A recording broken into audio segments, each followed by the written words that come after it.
Hello guys, and welcome back to the channel. So now guys, when we get into the details of this particular narrative, it is going to shock you. I am not going to use the word unbelievable because this even goes beyond unbelievable. As guys, I bring you this. Lagos Assembly Speaker Obasa denied bail by Efcc to spend night at Commission's office. So that is the number 3 citizen of Lagos State as we speak, as of this moment, as you are hearing this narration now. So you have the governor, you have his deputy, and then the next in line, of course, which is the equivalent of the Senate leader at the federal level, is the leader of the House of Assembly, which is this Obasa. So he is now being held at the Efcc facilities in Lagos, and when you get to find out the reasons why this guy is being held, it will stagger you. But again, the headline: Lagos Assembly Speaker Obasa denied bail by Efcc to spend night at Commission's office. So let's now find out what's led to this. Speaker of Lagos State House of Assembly Mudashiru Obasa has been denied bail by the Economic and Financial Crimes Commission after he was invited for questioning earlier on Thursday. It had been reported on Wednesday that Obasa and some top accounting officials in the Lagos Assembly were invited by the EFCC for questioning. Obasa honored the invitation at about 10 a.m. on Thursday and was grilled for many hours by top officials of the anti-graft agency. Against his expectations, he was denied bail by the EFCC, forcing him to be kept for the night at the Commission's office. Correspondents gathered that Obasa's wife, accused of collecting 10 million naira monthly allowance from the Assembly's coffers, was invited earlier in the week by the EFCC and was granted bail after hours of grilling. Upon her release, she was said to have accused wives of other lawmakers in the Lagos State House of Assembly of abandoning her in such a period of crisis, despite also enjoying from the free disbursement of public funds by her husband.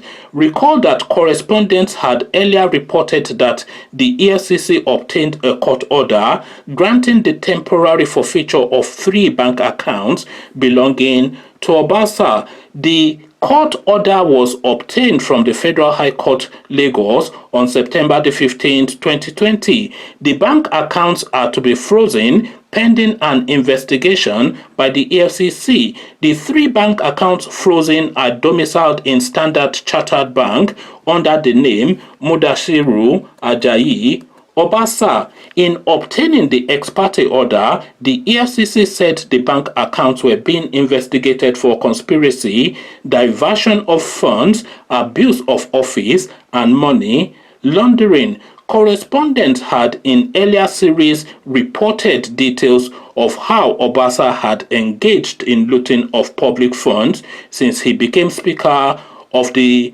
Assembly.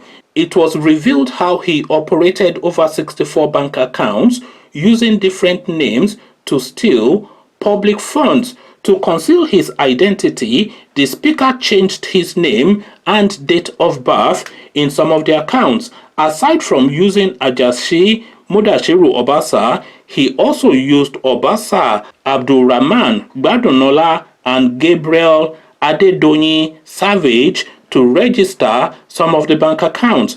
Correspondents also exposed how Obasa awarded contracts to himself using different companies owned by him and how he got the Assembly to approve 258 million naira for the printing of invitation cards for the inauguration of lawmakers 2 months after the event held. So now this is now this guy now Obasa of course is trying to mirror the goings on of his forebears, because of course we know what Tinubu did to Lagos State, and now of course now his followers are now doing similar things. So now just look at that last paragraph that we just read. This just it befuddles the mind. Is quite staggering. It says that it was exposed how Obasa awards contract to himself using different companies owned by him, and how he got the assembly. So this is the pertinent part, and how he got the assembly to approve. Now wait for the amount of money: 258 million naira for printing of invitation cards. So that is staggering enough. 258 million naira for printing invitation cards. Remove the million and put thousands in there, and it's still questionable. If it was 258,000 naira, it is still questionable. But no, 258 million naira for the printing of invitation cards. That is what he used it for. Cardboard and a bit of ink on top of it. That is what they spent 258 million naira for in Lagos State. But is that alarming enough? It is not. What were those invitation cards meant for? Well, the printing of the invitation cards was for the inauguration of lawmakers, which is to welcome them to their own chambers, as though they did not fight hard to get there. So it is the printing of invitation cards. Now this is the killer part. This next 5-6 words that you will hear is the most damaging of all. So printing of invitation cards for the inauguration of lawmakers, we already know that. So now listen to this. 2 months after the event held. Just listen to that. So 2 months after they had already inaugurated the lawmakers into wherever they needed to be inaugurated into, which is the House of Assembly in Lagos State.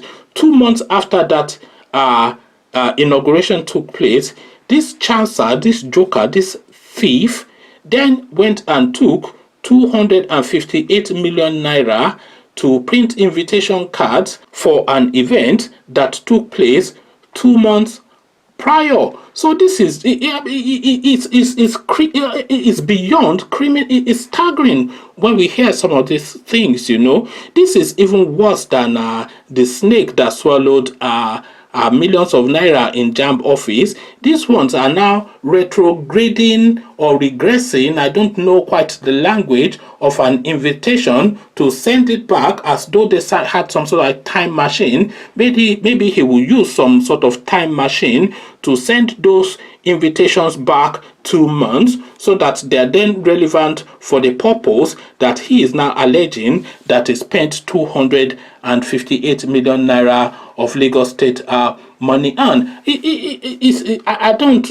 Sometimes I stutter. It's not because I have a speech impairment, but I cannot fathom and I cannot find the words to qualify some of these things that you hear within the Nigerian space.